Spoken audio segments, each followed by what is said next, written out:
para fechar aí as nossas atividades de acolhimento do dia de hoje, a gente vai ter a última palestra do dia, que vai ser com o professor Salles. Ele também é ex-aluno do curso de Ciência da Computação, e ele vai falar da trajetória dele, que é um pouco diferente da trajetória do Luizinho e do Menta, que acabaram de conversar, porque o Salles seguiu carreira acadêmica.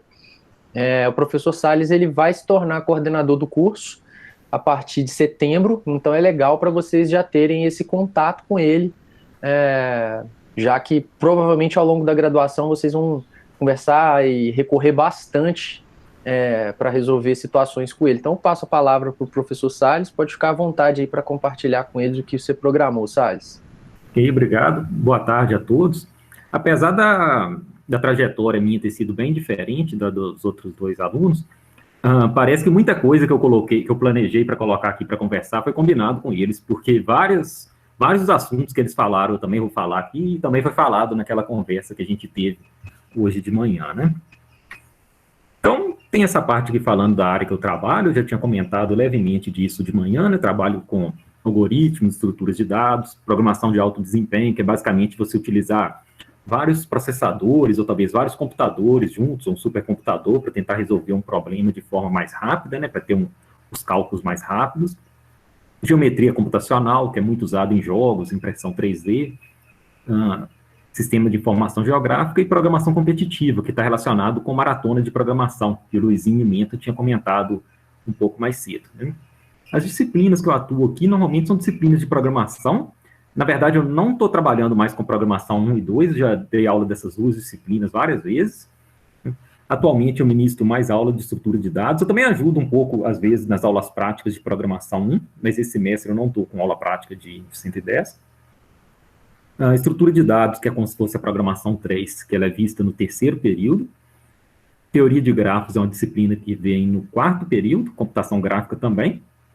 E programação competitiva, que é uma disciplina relacionada à maratona, e ela é optativa. Então, alguns tem semestre que tem essa disciplina, tem semestre que não tem, e o aluno pode escolher fazê-la ou não. É o tipo de disciplina optativa que a gente tem. Antes de começar aqui na UFV, né, eu fui ter primeiro contato com o computador, foi em 1997. Provavelmente a maioria de vocês nem tinham nascido, né? O computador que eu tinha era 166 MHz, para quem não sabe é 0,1 GHz, mais ou menos, né? Computador bem primitivo na época, né? E apesar de ter esse contato mais cedo, internet eu só fui conhecer em 2001. Tinha internet de escada, que basicamente você conectava o computador na linha telefônica, ele fazia uma ligação telefônica para o provedor, para a gente conseguir acessar a internet. Mas na minha cidade nem tinha provedor de internet. Sou de Alvinópolis, Minas Gerais, fica 100 quilômetros aqui de Viçosa, né? E era meio caro usar a internet, porque tinha que pagar uma ligação telefônica para outra cidade. Então, com isso, eu consegui usar bem pouco de internet. Era minutos ou talvez uma hora, por exemplo, final de semana. Aí, em 2003, chegou a internet à rádio, um pouco mais rápido, lá na minha cidade, né? E devido a esse pouco acesso à internet, o que a gente tinha de diversão no computador era basicamente comprar essas revistas aqui, eu acho que nem existem mais, e elas vinham com alguns CDs de jogos, demonstração de jogos, programa. Então eu ia lá e instalava o AutoCAD no computador para ver como que é, a versão demonstração dele, sem muitos recursos, né? E tinha as revistas também que vinham com Linux, que é um sistema operacional, vocês provavelmente vão ouvir falar muito nele, é muito usado aqui na computação. Eu cheguei a instalar esse sistema para ver como que é, com isso deu para aprender bastante coisa sobre o funcionamento básico do computador. Mas eu não tinha tanto conhecimento assim de computação. Eu aprendi um pouquinho de programação, só de curiosidade mesmo, para ver o que é programação, mas o nível de conhecimento que eu tinha em programação é coisa que vocês vão aprender em poucas semanas aqui de 110. Então eu lembro que alguns alunos tinham falado lá que estão entrando no curso, mas não sabem, estão com medo porque não sabem programação. Eu também não sabia quase nada de programação, a maioria dos meus colegas também não sabia nada de programação. Então, eu acho que não faz muita falta isso, não. Às vezes, se a pessoa sabe até um pouco mais de programação, pode até atrapalhar um pouco o curso, porque talvez as pessoas tenham algumas manias de programação que não são muito boas, e se a pessoa começar a programar um pouco errado, isso pode atrapalhá-lo um pouco. Então, quem não tem conhecimento de programação, eu acho que não precisa se preocupar muito com isso, não.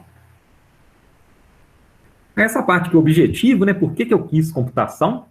A gente fez essa pergunta mais cedo para os alunos, né? Vários falaram que é o mercado de trabalho, teve gente falar que é fazer jogo, né? No meu caso também foi bem parecido com as suas respostas lá, estava bem na moda do mercado de trabalho na hora, né? na época, né? E eu também gostava de jogos, então um dos objetivos meus foi desenvolver jogos aqui no curso. Só que a realidade foi mais assim, esse aqui da direita aqui. Era bastante matemática e o jogo de melhor qualidade que eu fiz foi mais ou menos essa daqui. Ó. Então eu não trabalhei muito nisso não. Mas o motivo não é porque aqui a gente não aprende essa parte de jogos aqui na computação, é porque eu tive outros interesses depois, gostei de outras partes da computação depois que eu comecei o curso. Mas boa parte dos alunos que começam querendo fazer jogos não termina com isso, não. Mas isso não é verdade sempre, né? Tem um aluno meu de mestrado, que terminou o mestrado tem pouco tempo, hoje está trabalhando em empresa de jogos, né? Sempre tem alguns alunos que continuam na área, que gostam mesmo disso e continuam nisso daí. Bom, eu entrei na FV foi em 2005, né? Eu gostava bastante aqui da universidade. É muito bom vocês andarem aqui nessa reta, verem os prédios, são tudo muito bonitos, tudo muito organizado. Ter o contato com os veteranos, isso era algo que eu gostava bastante. É bem melhor, assim, gostei bem mais da graduação do que do ensino médio. Outra coisa que eu gostava bastante é que aqui tinha internet, que era algo que quase não existia naquela época, tinha internet de 8 megas, se não me engano. Só que não é essa velocidade, não era que eu tinha, era 8 megas para a universidade inteira, para dividir para a universidade inteira, mas mesmo assim era bem mais rápido do que existia em outros lugares. E eu não tinha internet no lugar que eu morava, na minha república, não tinha notebook, eu tinha até um computador desktop, mas sem acesso à internet. Hoje em dia a gente nem sabe como usar um computador sem internet, parece que nem faz sentido ligar um computador se não tem internet, né? Às vezes a internet cai e você desliga o computador. Mas naquela época a gente usava um pouco.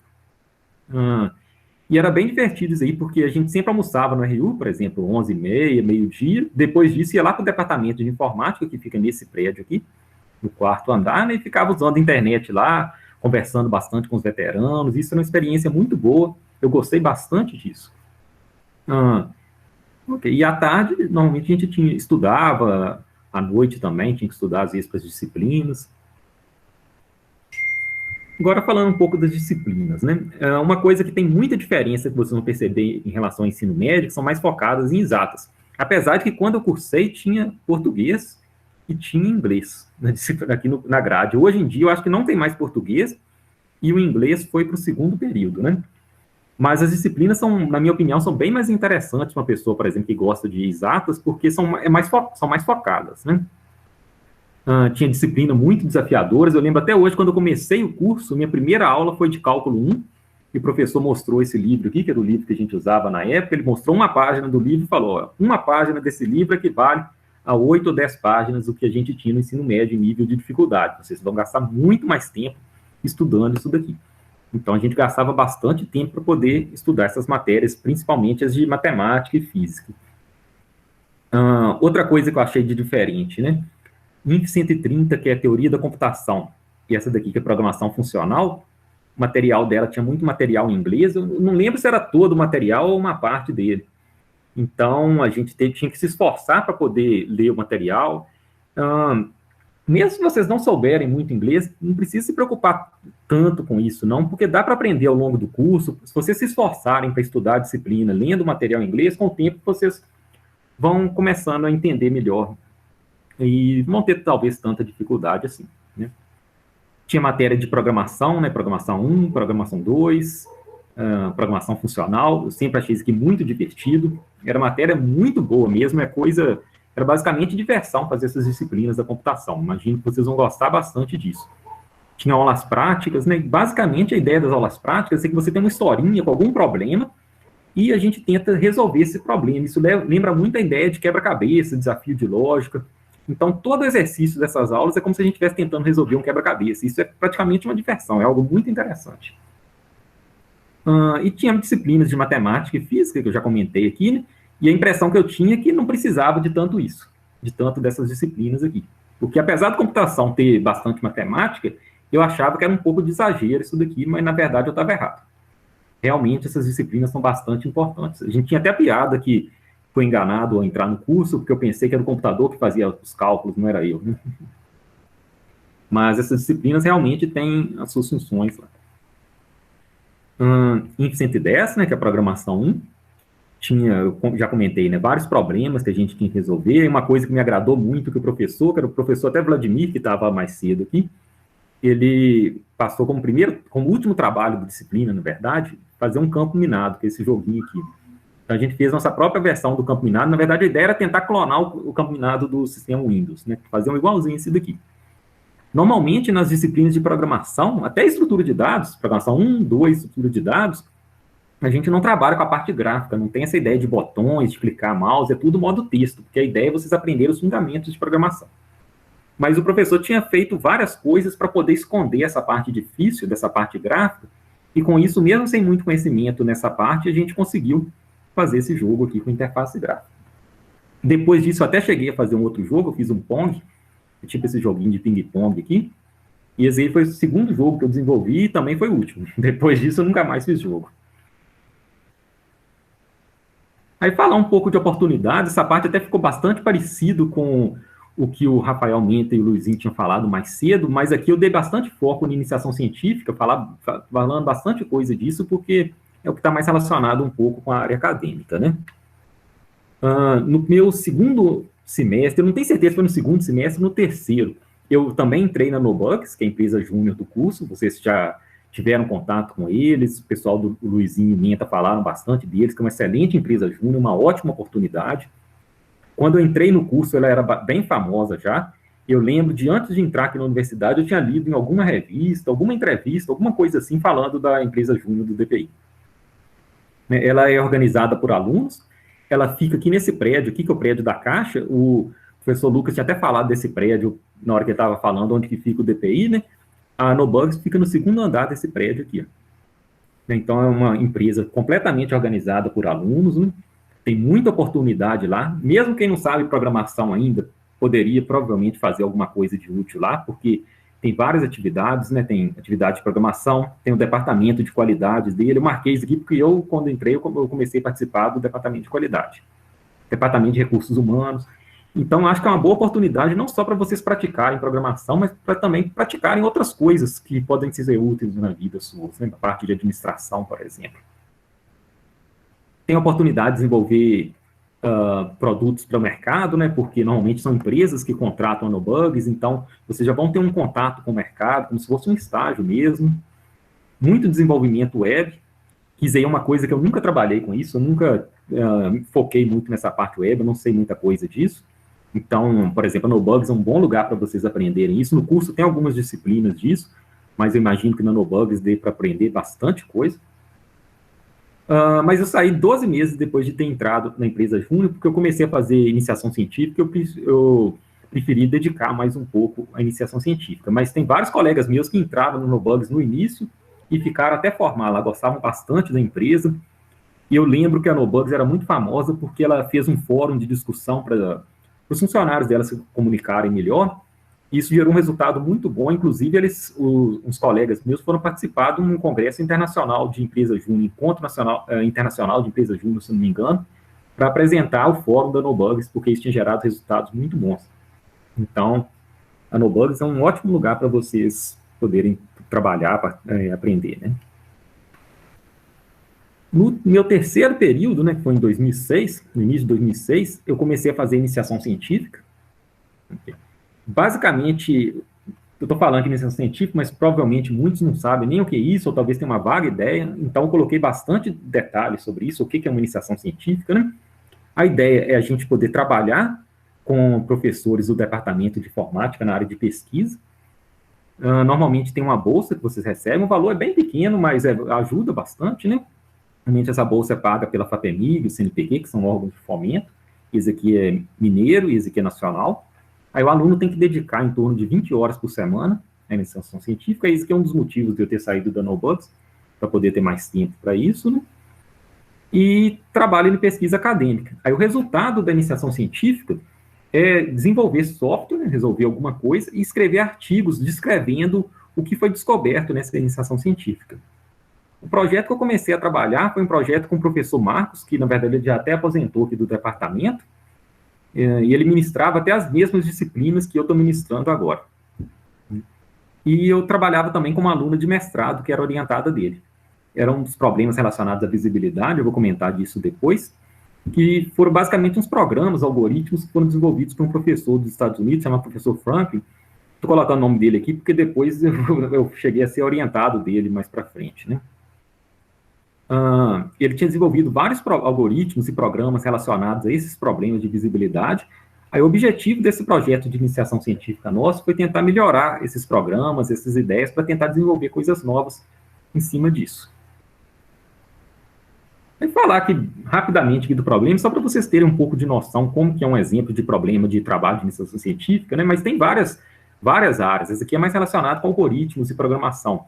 O professor Lucas trabalha, por exemplo, na área de engenharia de software, então tem algoritmos problemas mais relacionados com engenharia de software, problemas de computação móvel, redes de computadores, tem várias áreas, né?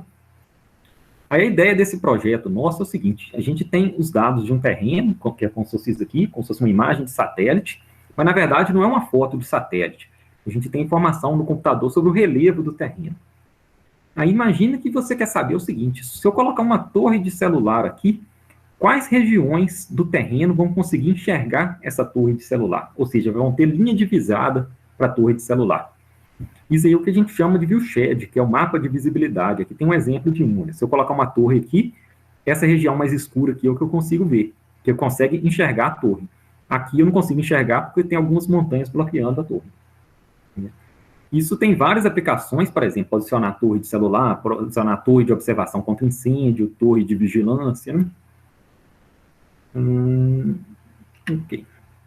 Aí o desafio nosso era poder calcular esses mapas de visibilidade em terrenos muito grandes, que nem cabiam na memória do computador. E a gente tinha que calcular isso de forma muito eficiente. Aí o foco nosso era tentar desenvolver algoritmos, né, programas que consigam calcular isso daqui de forma eficiente no computador em terrenos grandes que não cabem na memória deles. Minha iniciação científica, né, eu renovei até 2008, eu formei no final de 2008, mas, na verdade, eu até usei isso daqui no meu trabalho de conclusão de curso. Aqui na computação, vocês têm que fazer um projeto final de curso, né, apresentar, desenvolver algum projeto, pode ser um projeto de pesquisa, algum projeto mais voltado para o mercado, mas tem um trabalho de conclusão, e eu usei a ideia da iniciação científica nisso. Na verdade, vocês não podem usar o mesmo projeto, né, mas eu estendi nisso daqui trabalhando em algo relacionado. Eu trabalhei no problema de, dado o terreno, escolher os melhores lugares para colocar as torres de celular, por exemplo, de modo a ter a maior cobertura possível. Imagina que vocês têm um orçamento para colocar 10 torres de celular em Viçosa, quais são os melhores lugares para poder colocar as torres? Não são necessariamente os pontos mais altos da cidade. Esse problema é um problema computacionalmente difícil, né? E a gente resolveu para terrenos grandes, né? Exemplo de aplicação é torre de celular, torre de observação contra incêndio, radar. Eu lembro que há um tempo atrás, foi até perto dessa época, teve um acidente de avião perto lá da Amazônia, porque era o que se chama de zona cega. Os radares não conseguiam enxergar essa região, aí com isso um avião bateu no outro. Uma forma de reduzir o risco desse problema é você posicionar as torres de radar de forma a ter o mínimo possível de zonas cegas em lugares de muito tráfego de avião. Outro problema clássico é colocar torres de vigilância ao longo da fronteira, de forma com que não tenha caminho de um lado da fronteira até o outro que não seja visto, ou melhor, que seja escondido da torre, né, para evitar que um contrabandista passe de um lado para o outro sem ser visto pelas torres de vigilância. Aí o que a gente faz durante a iniciação científica, né? O que é importante vocês saberem para quem tiver interesse de seguir carreira acadêmica, por exemplo, fazer uma iniciação científica? Tem muita leitura de artigos científicos, para a gente poder aprender coisas novas, ter ideia do projeto. Outra coisa, normalmente nós criamos um problema, mas já existe uma solução para esse problema. Então, nós temos que comparar a nossa solução com a que já existe, para ver se a nossa é mais rápida, se gera um resultado melhor. E como tem muita leitura, é bastante importante saber inglês. Isso aqui é uma das coisas que parece que foi combinado, que todo mundo falou isso, né? Então, podem saber que saber inglês é importante. Aproveitem para estudar isso. Precisa de criatividade para poder implementar as coisas, por isso é bom ter uma boa base em computação. Nós temos que, depois que tem um bom resultado, vocês têm que escrever esse resultado para poder divulgar para outras pessoas. Então, nós escrevemos artigos científicos. Então, por isso é importante ter uma boa capacidade de escrita, tanto em inglês quanto em português. Normalmente, os artigos são em inglês. Okay? Mas ler os artigos ajuda a gente a desenvolver essa capacidade. E os resultados têm que ser inovadores. Não adianta eu fazer algum programa que resolve um problema que já foi resolvido. Tem que fazer alguma coisa melhor, mais rápida, que gera um resultado melhor. Então, tem que ter algum tipo de inovação. Eu falei de artigo científico, mas talvez muitos aqui não sabem o que é isso, né? O artigo científico, normalmente, ele é escrito pelo aluno de iniciação científica, junto com o orientador. Ele tem que ter bons resultados, né? E nele vocês colocam a introdução do tema, revisão de literatura, o que as outras pessoas já fizeram, explica como que você resolveu esse problema e faz experimentos para mostrar que a sua solução é uma boa solução. Os artigos, normalmente, eles são submetidos a revistas e congressos científicos, né? São revisados por pesquisadores da área, então pode ser que seu artigo não seja aceito. Então, quando você escreve um artigo, isso não significa que você tem um artigo. Tem que enviar para algum lugar e talvez 3 professores da área vão ler esse artigo e avaliar para ver se ele deve ser aceito, né, se ele deve ser publicado ou não. Sendo aceito, se for num congresso, por exemplo, nós temos que ir a esse congresso e apresentar o trabalho para outros pesquisadores da área. Eu até participei de um em 2007, esse foi o meu primeiro congresso, Sociedade Brasileira de Computação. A gente fica até com medo de apresentar, principalmente na primeira vez, mas vale a pena vocês se esforçarem para apresentarem se tiver essa oportunidade. É uma ótima oportunidade de conhecer pesquisadores e outras pessoas da área. Aí, o que significa isso, né? Quando você tem artigos, isso significa que seu projeto teve resultados bons. Porque se o resultado não for bom, seu artigo não vai ser aceito. Então, a ideia é que você vai fazer projetos, escrever artigos, e isso vai entrar no seu currículo. Normalmente, na área de pesquisa, a gente tem o que é chamado de currículo Lattes, que é um currículo que todo professor, todo aluno de iniciação científica tem. Tem um site que chama Lattes, onde fica o currículo das pessoas. E ter um currículo com vários artigos, participação em projetos de iniciação científica. Isso aqui é muito importante para vocês terem outras bolsas de iniciação científica, fazerem mestrado, doutorado, passarem em concurso. Então, basicamente, essa que é a ideia do que vocês têm que seguir para conseguir uma carreira acadêmica, né? Outra atividade que eu participei bastante, repetindo o que o Luizinho tinha falado mais cedo, né, foi maratona de programação. Isso é muito importante, ajuda bastante também. São competições acadêmicas, né? Normalmente elas são individuais ou em times. Todo ano tem. Normalmente elas duram umas 4 horas, e a ideia é que vocês têm vários problemas, vários desafios de programação, e temos que tentar resolvê-los. Quanto mais problemas vocês resolvem, mais pontos ganham. Aí, normalmente, por exemplo, na maratona da Sociedade Brasileira de Computação, SBC, quando a gente resolve um problema, ganha um balão. Eles vão lá e penduram um balão no computador da gente, e fica algum evento assim. É bem divertido isso. Esse evento é presencial, infelizmente, esse último ano teve que ser remoto, né? Mas quando é presencial, é um evento muito bom, muito divertido. Tem fase regional aqui em Minas. Aí quem passa na fase regional vai para a fase nacional, que normalmente é uma cidade.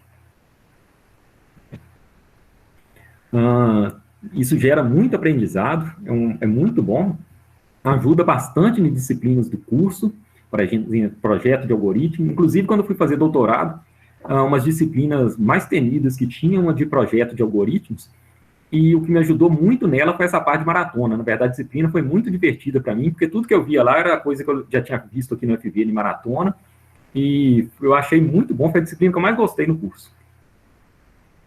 Também ela ajuda bastante na parte de trabalho em equipe, porque, não, por exemplo, nessa daqui são times, né, de 3 pessoas, gerência de tempo, porque tem um tempo limitado, de recursos, porque normalmente o time tem só um computador para poder resolver os problemas.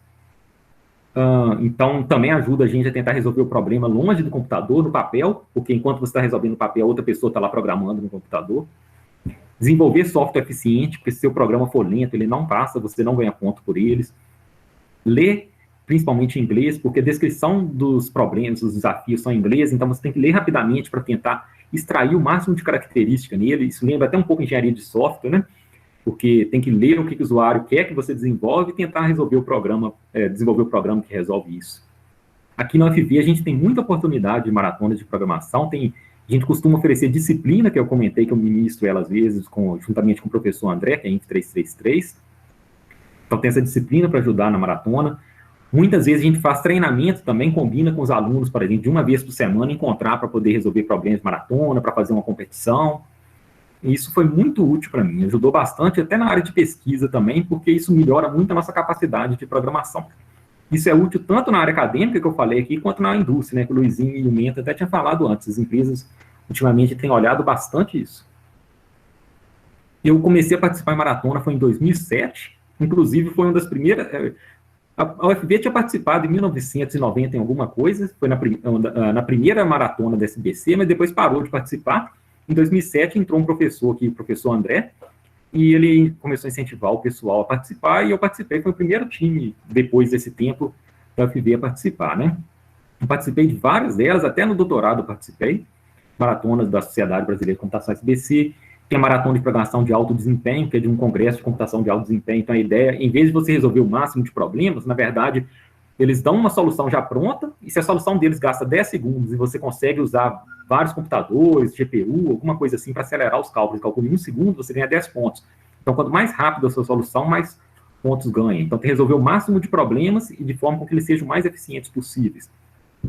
Tem essa daqui também, GSCUP, que é do congresso da minha área de pesquisa. Tem muita maratona também que é organizada por empresas, já vi, por exemplo, da TripAdvisor, Bloomberg. Então, eu já participei de várias dessas competições.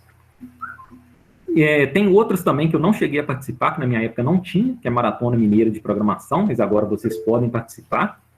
São muito bons, são muito boas.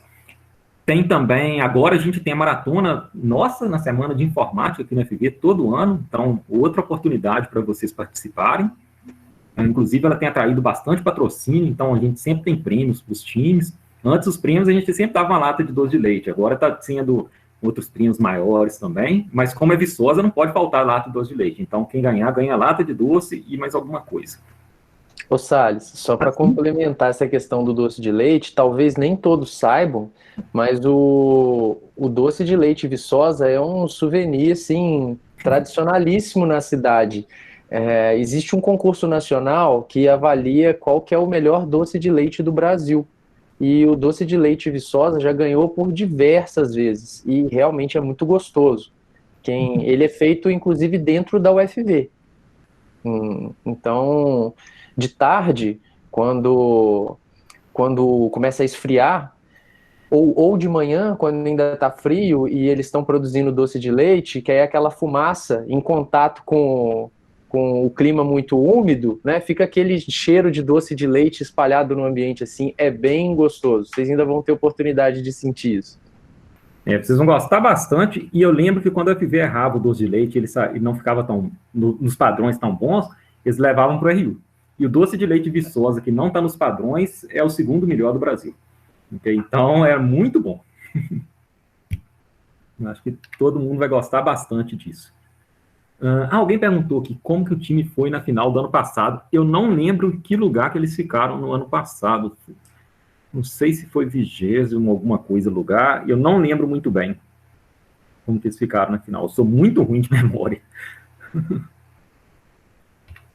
Mas normalmente os times têm bom desempenho, né, Salles? Os nossos times costumam ter bons desempenhos, né? Sim, eu acho que os times foram a todas as finais, se eu não me engano. Talvez só uma que não foi até hoje, que o time não foi classificado para a final nacional. É algo que a gente gosta bastante, vale muito a pena vocês participarem.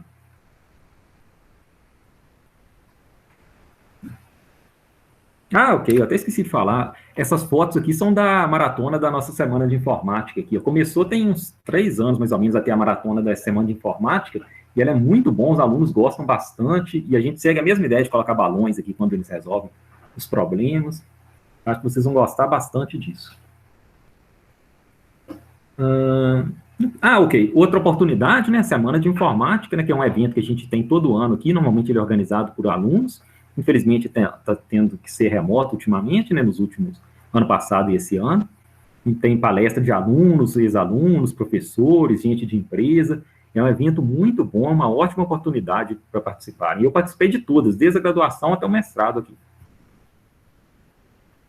Bom, aí, chegando aqui à parte de formatura, eu formei em 2008, e isso aqui foi a única coisa que eu não gostei no curso, foi ter que formar, que eu gostava bastante aqui do UFV, infelizmente foi bem triste ter que formar e sair daqui, mas felizmente eu continuei e fiz o mestrado aqui, né, que é a minha turma de formatura.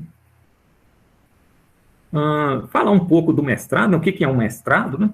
Eu fiz de 2009 até 2010, e eu usei basicamente o mesmo tema da iniciação científica, eu continuei nesse mesmo projeto, que é essa parte de você escolher os melhores lugares para pôr, por exemplo, torres de telefonia de forma a melhorar a cobertura no terreno.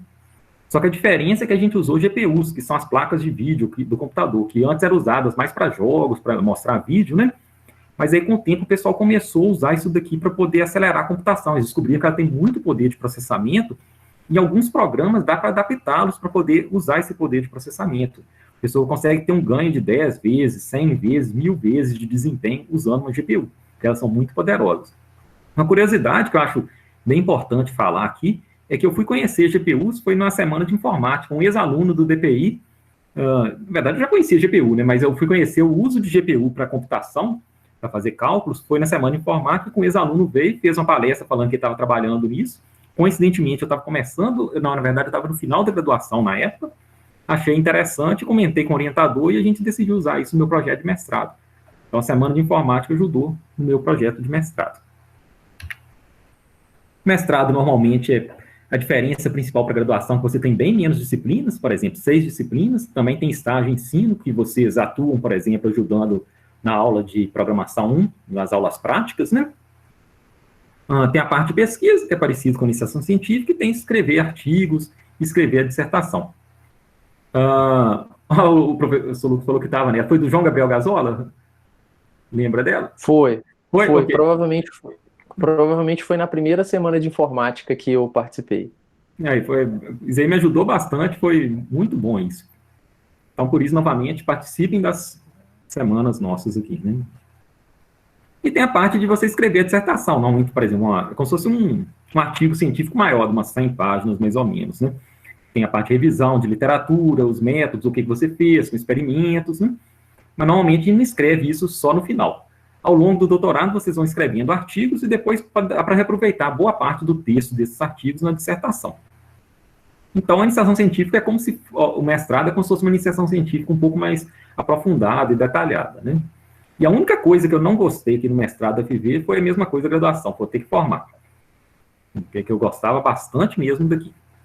Mas aí, felizmente, em 2011, depois que eu terminei o mestrado, eu fui aprovado no concurso aqui. Aí eu comecei a trabalhar como professor aqui na FV. Basicamente, eu continuei nessa área de pesquisas aqui, então nessa parte de processamento de terrenos, mas aí eu comecei a mexer também com hidrografia, para processar os terrenos, para poder identificar lugares que são suscetíveis à inundação, um lugar onde tem mais provável de ter rios, né? Mas vários problemas relacionados com o que eu tinha feito na iniciação científica no mestrado. Também ministrava disciplinas, programação 1, 2, teoria de grafos, né? Só que eu não podia orientar aluno de iniciação científica e mestrado, porque eu não tinha feito doutorado ainda, né? Então eu orientava junto com o professor Marcos, ajudando na orientação. O que mais ajudou nessa parte assim, de ser aprovado no concurso foi ter artigos científicos publicados desde a iniciação científica. Então, quem tem interesse na área acadêmica é bom tentar começar o mais cedo possível a trabalhar com a iniciação científica, fazer o máximo de pesquisa possível. Aí, no final de 2013, eu me inscrevi no doutorado. Aí eu saí do UFV, na verdade eu me afastei do UFV de 2014 até final de 2017, né, do meu doutorado. Para o doutorado, a prova de seleção é bem parecida com o mestrado. Eles olham bastante o currículo, né, currículo Lattes, ter artigo, participar da iniciação científica, histórico, escolar. Mas também tem algumas provas que tem que fazer também. No caso dos Estados Unidos, né, tem o GRE, que é tipo um Enem, tem prova de inglês, redação, matemática. Okay? Só que a matemática não é matemática da universidade, não, é mais a matemática do ensino médio. Só que o desafio é que vocês têm que resolver vários problemas de forma muito rápida. A maratona de programação, inclusive, me ajudou bastante nisso. Okay? E tem o TOEFL também, que, no caso, aluno que já vem de algum país que fala inglês, né, tem isso aqui na seleção, quem vem de um país que não fala inglês também tem que fazer uma prova de suficiência em inglês. Eu fui fazer doutorado nos Estados Unidos, no RPI, que é Rensselaer Polytechnic Institute, que fica lá na capital de Nova York, que na verdade não é a cidade de Nova York, é Albany, essa região aqui. E eu fui lá para poder trabalhar com o professor Franklin, que é o mesmo professor do projeto que eu comecei a trabalhar na iniciação científica. Eu comecei a trabalhar em algo que ele trabalhava lá. Aí a ideia foi poder continuar nisso, trabalhando com ele. Eu fiz de 2014 até 2017. O doutorado, como que ele é? Ele tem em torno de 36 créditos que a gente tem que fazer, mais ou menos 12 disciplinas. Só que como eu tinha feito um mestrado aqui no FV, eu consegui reconhecer as disciplinas aqui e aproveitá-las. Então, eu fiz 8 disciplinas a menos. Então, foram só 4 disciplinas, já que eles reconheceram tudo aqui da UFV. Tudo que eu tinha aqui da UFV e precisei usar lá, eles reconheceram. Tinha algumas matérias que eram obrigatórias, eu não precisei fazer, porque eu tinha feito equivalente aqui na UFV. Aí, basicamente, eu fiz disciplinas de projeto de algoritmos, que eu já comentei com vocês, e fiz 3 disciplinas de computação de alto desempenho, que é a área que eu ia trabalhar lá. Uma disciplina basicamente relacionada a GPU, que foi inclusive com o meu orientador, e 2 disciplinas de supercomputadores também. Além disso, no doutorado a gente tem também o estágio em ensino. Então, eu trabalhei em aulas práticas, dando aula prática de teoria de grafos e de estrutura de dados. Isso foi algo que eu gostei bastante, me ajudou bastante, eu cresci muito com isso. Também tinha correção de provas, correção de trabalho. E tudo que eu tive contato lá de disciplina, eu percebi que o curso lá é muito parecido com o FV. A estrutura do curso é muito parecida, eles inclusive usam C++ lá, que é a mesma linguagem que a gente usa. Nível de cobrança, é tudo muito parecido com aqui. A maior diferença que eu vi é que nas disciplinas normalmente tem bem mais trabalho. Toda semana o aluno tem um trabalho para entregar. Eles conseguem fazer isso porque eles têm muito pessoal de mestrado, doutorado lá, que atua na correção desses trabalhos. Aqui não tem como ter tanto trabalho assim. A pesquisa do doutorado, eu comecei a trabalhar na área parecida com a anterior, mas depois eu mudei um pouco, trabalhar na parte de processamento de geometria computacional 2D e 3D. Também tinha bastante oportunidade lá, muito congresso para participar, palestra. Inclusive, você é obrigado a assistir um número mínimo de palestras todo semestre para poder concluir o doutorado. Muita maratona de programação também lá, eu participei de várias. Escrever artigos também. Então, isso que lembra um pouco o mestrado, né? Tem a tese de doutorado também para escrever, que é parecida com a graduação, né? Então, basicamente, a diferença é que na iniciação científica vocês fazem um pouco menos aprofundado, mestrado é mais aprofundado, o doutorado tem que ser mais aprofundado ainda. Dissertação tem, por exemplo, uns 150 páginas, alguma coisa assim, mas aproveita boa parte dos artigos, né, que escreveu. E tem que ser algo mais inédito, mais contribuição científica do que a contribuição de um mestrado. O que eu achei mais difícil no doutorado, né, foi criar um projeto inédito. Eu acho muito difícil pensar em algo que ninguém fez ainda. Eu comecei em 2014 nesse projeto aqui. Uma curiosidade que em 2015, uns pesquisadores de uma outra universidade publicaram um artigo basicamente com as ideias do que eu estava querendo fazer. Então, era bem parecido. Eu fiquei muito preocupado com isso, com medo de ter que mudar completamente meu doutorado e começar tudo de novo, porque aí o meu não seria tão inédito assim. Mas, na verdade, isso aí nem foi muito problema, não, porque mostrou que tem várias pessoas com interesse nessa mesma área que eu. E mesmo com esse outro artigo aqui, o projeto que eu estava mexendo ainda tinha novidade suficiente. Então, isso aqui não criou problema para mim. E outra coisa muito difícil também é o final do doutorado, porque eu gostava bastante de lá e, de novo, foi muito triste terminar o doutorado e ter que ir embora. Então, mesma coisa da graduação. Aí, algumas curiosidades que eu coloquei aqui também, para falar um pouco da UFV, né? Quando eu era calouro, eu não entendia muito bem para que estudar cálculo 1, cálculo 3, MAT 131. Isso foi muito útil para mim, porque nessas disciplinas a gente via muita prova de teorema. No caso, quando eu fiz, era MAT 141, que era de 6 créditos, era cálculo 1 da matemática. Agora mudou, agora é 4 créditos, um pouco menos aprofundado, mas ainda assim, acho que ainda tem um pouco de prova de teoremas. Mas na MAT 131 ainda tem bastante provas lá, né? Isso ajuda muito na hora de projetar algoritmos, porque muitas vezes a gente tem que mostrar que o algoritmo da gente funciona. Claro que talvez o professor vai pedir para vocês criarem um algoritmo, vocês não tem que mostrar para ele que funciona, não.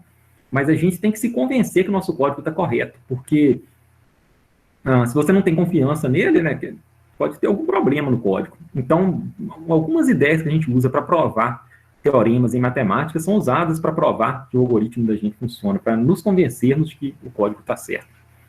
Além disso, nessa parte de cálculo 1, eu vi muita infinitesimal, umas coisas lá de matemática, de provas, e eu acabei usando isso no minha tese de doutorado. Eu precisei usar essa ideia de infinitesimais relacionados a limite para poder mostrar que o algoritmo que eu tinha desenvolvido funciona corretamente, e, na verdade, eu usei isso daqui para evitar erros no código.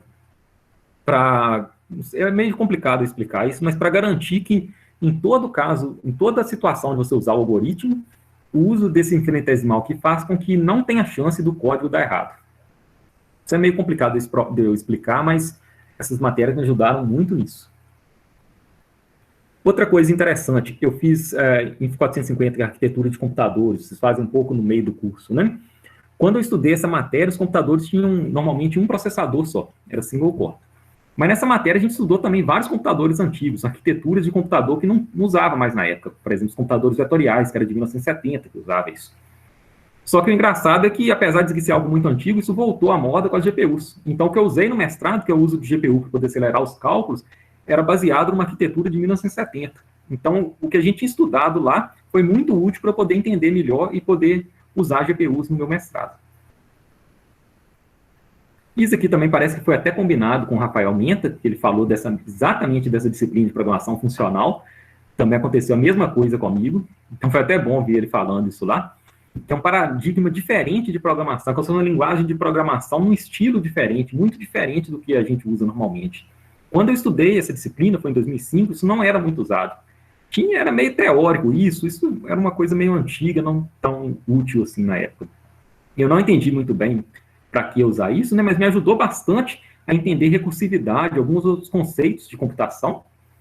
Isso ressurgiu depois, com o surgimento de novas tecnologias como MapReduce, Spark, Hadoop, por exemplo, e Trust, que é usado para programar GPUs. Isso foi bem depois que eu cursei a disciplina. Essa ideia de programação funcional voltou à moda. Então, isso foi muito útil para mim ter cursado essa disciplina. Inclusive, em 2016, eu participei de uma maratona de programação que ela usava o Spark. E isso aqui normalmente usa uma linguagem diferente, chama Scala, que é uma linguagem funcional. E para poder participar disso, eu tive que aprender a programar nessa linguagem, e graças a ter feito INF 115, foi bem fácil aprender Scala. Porque quando a gente aprende uma linguagem num paradigma, aprender outra é muito tranquilo. Então, essa matéria de 2005 foi útil para mim 11 anos depois. Então, um resumo dessa parte aqui, né?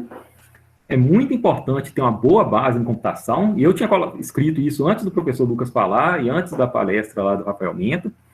Okay? Isso realmente é muito importante, porque as coisas na computação mudam muito, mas a base da computação não muda. Então, tendo uma boa base, é muito fácil a gente se adaptar. Eu acho que não adianta muito você aprender, por exemplo, 20 linguagens de programação de forma superficial, isso não faz muita diferença. Inclusive, comentaram isso anteriormente, né? O mais importante é vocês entenderem bem a base. Por exemplo, aprende bem C++, com isso fica muito fácil aprender outras linguagens. Aqui, por exemplo, a gente estuda C++, que é uma linguagem de programação um pouco antiga, né? Ela é antiga, mas ela é uma das mais usadas hoje em dia, ela é muito usada ainda, e ela também está sempre renovando, então sempre tem versões novas dela mesmo assim. C++ ela tem várias características que são importantes da gente aprender na base, por exemplo, orientação a objetos, gerência de memória, e aprendendo bem essas características do C++, é muito fácil aprender outras linguagens, exceto se for de outro paradigma, né? Por exemplo, linguagem funcional. Então, vocês aprendendo bem C++ aqui, se precisarem, por exemplo, de Python, vai ser muito fácil aprender Python. Agora, se vocês aprenderem, por exemplo, Python primeiro, para passar para C++ é um pouco mais complicado, porque Python tem muita coisa que é um pouco automatizada nele, por exemplo, essa gerência de memória. Então, as pessoas que aprendem primeiro essas outras aqui têm mais dificuldade em aprender alguma linguagem que não tem esses recursos. Okay? Eu, inclusive, aprendi só C++ aqui na computação, e Haskell, que é a linguagem funcional. Eu cheguei a aprender Java também, mas quando a gente fica um tempo sem programar, esquece. Eu esqueci, basicamente, Java por não usar. Normalmente, eu sei a linguagem que eu estou usando no momento. Então, um resumo, né? Aproveitem bem as oportunidades, dediquem ao máximo possível as disciplinas, porque normalmente elas são mais complicadas que no ensino médio, né? Tentem fazer bastante exercício, por exemplo, estudem de 8 da manhã até as 8 da noite, contando com o horário das disciplinas, né, que vocês estão fazendo.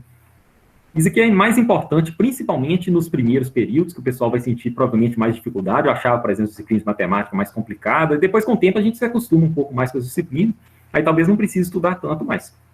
Aí, quando vocês tiverem mais tempo disponível para isso, né, aí vão poder ter várias outras oportunidades. Eu já comentei, iniciação científica, fazer estágio, principalmente o pessoal que for querer trabalhar na indústria, no Bugs, semana de informática, maratona de programação, cursos, inglês, né? Eu tinha colocado aqui antes do pessoal falar. Então, não se esqueçam do inglês. Participar de eventos, encontro de iniciação científica, encontro da Sociedade Brasileira de Computação, semana de informática, né? E, por fim, eu coloquei só esse slide aqui para falar o que um professor faz, porque talvez muitas pessoas não sabem como que é a vida acadêmica, o que a gente faz aqui na universidade, né?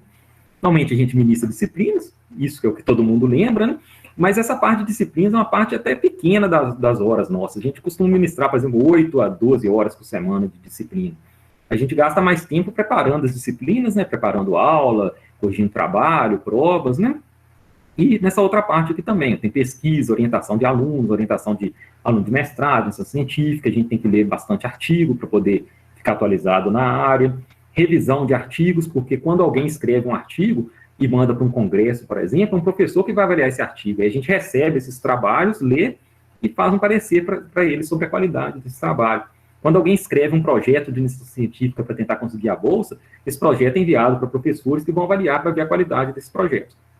A gente organiza eventos, né, congressos, eventos locais. Eu, por exemplo, sempre ajudo na organização de Semana de Informática, da Maratona de Semana de Informática.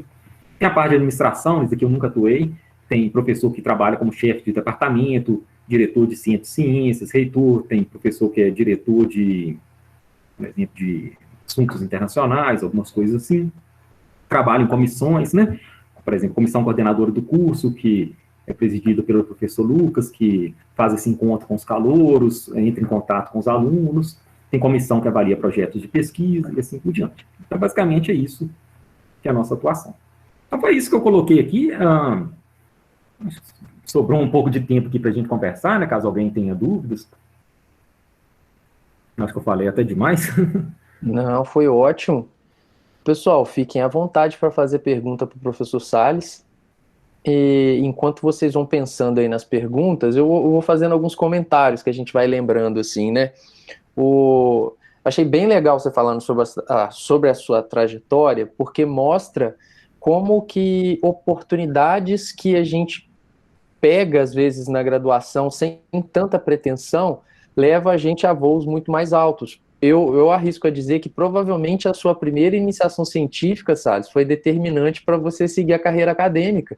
Com certeza. Você trabalhou no projeto do Franklin, depois ele foi seu orientador de doutorado e tinha a ponte com o Marquinhos, que era professor do DPI, já aposentou. Uma coisa vai levando a outra, né? Eu lembro que, se eu não me engano, tem uma história do Steve Jobs lá, que ele fez um curso de caligrafia durante a graduação dele, e uma das inovações que estiveram lá nos primeiros Macintosh era ter essa fonte de letra bonita lá neles, que era baseado nessa caligrafia que ele estudou. Sim, essas referências, né? Mais cedo os meninos falaram da questão, eles ficaram muito tempo na NoBugs e tiveram a questão de estágio, eles foram mais, durante a graduação, eles tiveram mais oportunidades que puxavam para a indústria, e isso acabou levando eles para a indústria. Eu nunca fiz esse estágio, por exemplo, e fiquei pouco tempo da NoBugs. E é engraçado como que as histórias, elas se intercedem também, né? Eu não sei se você vai se lembrar, eu não sei se o Menta lembraria também, mas eu não fiz a minha graduação aqui, eu vim para cá, eu vim para Viçosa para fazer o meu mestrado. E eu me lembro que na época que eu estava fazendo o processo seletivo, eu já tinha definido que eu ia tentar o mestrado aqui em Viçosa, e no site do DPI sempre divulgava a lista dos aprovados. E eu tinha visto que na turma anterior à minha, o Salles tinha sido o primeiro colocado na seleção. E eu precisava de algumas referências para saber como é que era o mestrado aqui e tal. Na época eu entrei em contato com você pelo Orkut. Uma rede social que talvez os meninos nem usaram, né? Porque o Orkut já foi descontinuado tem um tempo. E aí você me deu dicas e, enfim, de como é que era o mestrado na UFV, e aquilo me ajudou pra caramba. E quando eu estava me aproximando do departamento de informática da UFV, eu lembro que eu comecei a frequentar as semanas de informática. Eu vim aqui quase todos os anos. E a primeira semana que eu vim, o coordenador geral era o Menta, que ele trabalhava na NoBugs. Então, as histórias, elas vão... É o que eu estou falando de oportunidades, né? Às vezes, determinadas coisas que a gente faz, a gente nem sabe aonde que vai levar a gente depois. Mas vai acontecendo tudo de forma natural. Eu lembro que a gente participou junto, foi de um congresso do GeoInfo, uma vez. O GeoInfo deve ter sido o GeoInfo de 2011, eu acho, que eu já estava no mestrado. Acho que alguém perguntou. Então, se eu já cogitava a carreira acadêmica? Boa pergunta, eu nunca cogitei. Na verdade, eu nunca pensei exatamente o que eu queria fazer. Eu queria fazer computação. O que eu ia fazer depois da computação, eu nunca pensei muito bem. Aí fui seguindo. Gostei de iniciação científica, gostei do mestrado e continuei na carreira acadêmica. Eu acho que a carreira acadêmica, ela acaba sendo algo que... acho que é mais ela que descobre a gente do que a gente que descobre ela, né? Exatamente. Eu me lembro que quando eu terminei a minha graduação, eu fui direto para o mestrado, mas a minha pretensão era seguir para a indústria. Aí eu queria o mestrado para poder, eventualmente, pegar empresas mais qualificadas, digamos assim. só que valorizam, né, uma pós-graduação. Só que aí, ao longo do mestrado, eu fui me descobrindo muito com a carreira acadêmica. Né? A gente faz estágio de ensino durante o mestrado, então você começa a ter contato com aula, né, dar aula, e eu achava aquilo muito legal. Comecei a publicar artigo muito cedo também no mestrado, tive uma quantidade boa de publicações, e aí uma coisa vai levando a outra. Antes de terminar o mestrado, eu tive uma proposta de emprego para dar aulas, e enfim, é engraçado, vendo a sua trajetória, eu lembro um pouco de algumas coisas da minha. Não parece que foi planejado, simplesmente aconteceu. Eu acho que eu nunca me vi ministrando uma disciplina porque parece que eu teria muita dificuldade em falar na frente dos alunos, alguma coisa assim, sabe?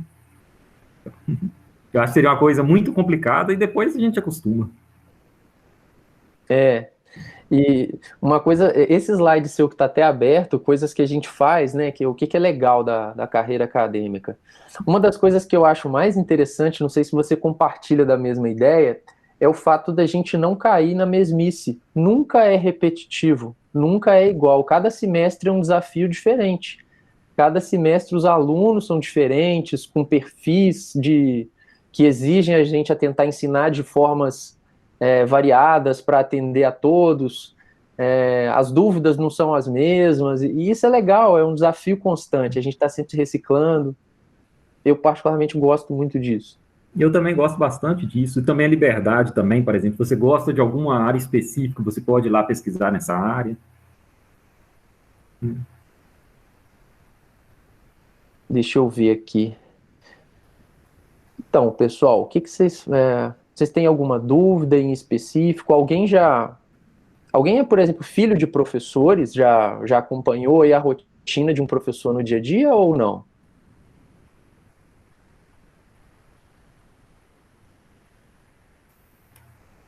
A Brenda falou que é filha de professor. E deixa eu ver, eu sou de matemática. Ah, legal, tô vendo aí pelo que eu entendi, o Samuel é professor de matemática e a Brenda é filha de professor de matemática, é isso? Sou filho de professor de matemática. Ah, tá, você é filho de professor de Que matemática. ótimo. Fiquei sorte que eu não falei muito mal da matemática antes. Nada. Ô, Salles, Sim? o senhor falou que ministra qual aula preparatória para maratona de programação? É Inf 333, que é... Cadê? Programação competitiva. O próprio nome é programação competitiva? É isso mesmo. Essa disciplina era até um tópicos especiais, que é como se fosse uma disciplina que ela não existe formalmente sempre no curso, que às vezes algum professor decide ministrá-la. Mas ela foi ministrada várias vezes e a gente decidiu colocá-la na grade do curso. Ela ganhou um código de optativa, acho que tem um ano mais ou menos, um ano e meio. Eu até fui da primeira turma dela, foi em 2008, se eu não me engano, essa primeira turma. O André oferecia ela já desde essa época? Foi sim. Eu lembro que, inclusive, ele estava com medo de não conseguir aluno suficiente para ter a disciplina, porque não tinha tanta gente interessada.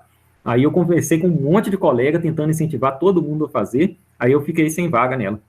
Porque eu tinha feito uma outra disciplina lá, que eu acho que era programação 2, o código era Inf 111, e tinha colocado que era Inf 112, que seria pré-requisito.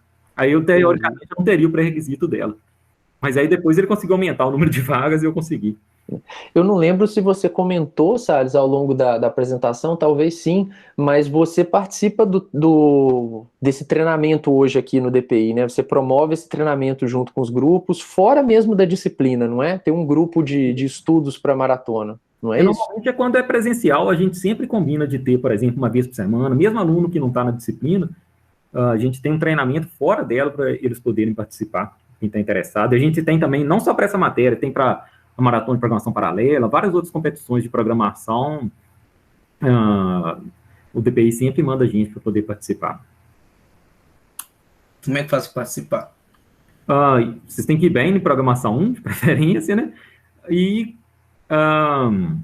basicamente, depois de programação 1, vocês podem entrar em contato. A gente, na verdade, nós procuramos os alunos que estão interessados nisso, nós mandamos normalmente um e-mail para a lista de alunos do DPI, aí pedindo os que estão interessados para poderem entrar em contato com a gente. Mas isso é mais quando está na aula presencial, né? Agora, ultimamente, na remota, a gente não teve muito desse treinamento. Na verdade, ano passado, até que eu tive um pouco de treinamento com os alunos, e ultimamente nós estamos tendo mais para a parte de maratona de programação paralela, mas a maratona paralela, ela exige saber um pouco mais para frente do curso, que são uns assuntos um pouco diferentes. Ô, Salles, estou lembrando de uma questão aqui que acho que é legal enfatizar com eles também, é porque às vezes pode passar uma impressão de que carreira acadêmica ou carreira na indústria são mutuamente exclusivos, né? Ou você segue a carreira na indústria ou você segue a carreira acadêmica. E, na verdade, não é bem assim, né? No nosso caso aqui na UFV, a grande maioria dos professores, eles são contratados, né, após aprovação em concurso público, contratado com regime de dedicação exclusiva. Então, realmente, a gente fica apenas na carreira acadêmica. Mas existem várias universidades, inclusive públicas, que possuem concursos que o professor é contratado em regime de 20 horas. Então, muitas das vezes, esse professor, ele atua na academia, mas ele também atua na indústria. Ele faz as duas coisas em momentos distintos da semana dele. Então, é possível você combinar uma carreira acadêmica com uma carreira na indústria. Tem muitos profissionais que fazem isso. Acho que tem uma pergunta aqui. Sobre a Unimap, né? Se a pessoa foi premiada no Unimap durante o ensino médio, né, se isso ajuda na graduação, com certeza vai ajudar bastante, principalmente nas disciplinas de matemática, né? Provavelmente vocês vão ter mais facilidade nisso, mas também ajuda bastante nessa parte de maratona de programação também, que tem muita matemática normalmente. Então, com certeza isso vai ser bastante útil na sua carreira aqui na UFV. Normalmente o pessoal que vai para a UBMAP gosta de competições, então provavelmente vai ter interesse também em maratona de programação. Vários alunos nossos que participaram de maratona de programação vieram da UBMAP também. E tem também a OBI, que é a Olimpíada Brasileira de Informática. Essa é como se fosse uma maratona para o pessoal que está no ensino médio ou no primeiro ano de curso. Então, alguém que já fez, por exemplo, ensino médio, ensino técnico, né, às vezes já teve contato com a OBI. Inclusive o Luizinho, que tinha vindo antes, ele tinha participado de OBI antes de entrar na computação. Ele tinha feito ensino técnico antes.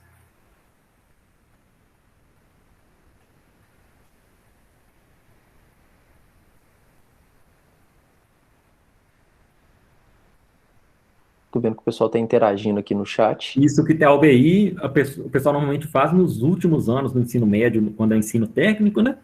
E também no primeiro ano de graduação. Aí depois do primeiro ano você não pode participar mais.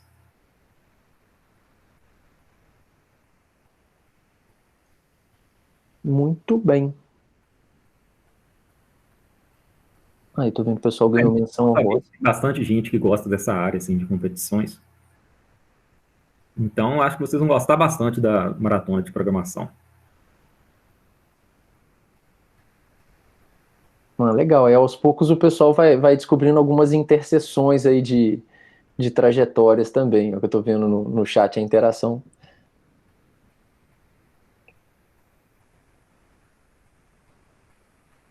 Galera, então, vocês têm mais alguma dúvida, alguma coisa que a gente poderia esclarecer para vocês para começarem aí na ponta dos cascos semana que vem nas aulas? Ficou claro para todo mundo aí a estrutura do curso? O que vocês acham?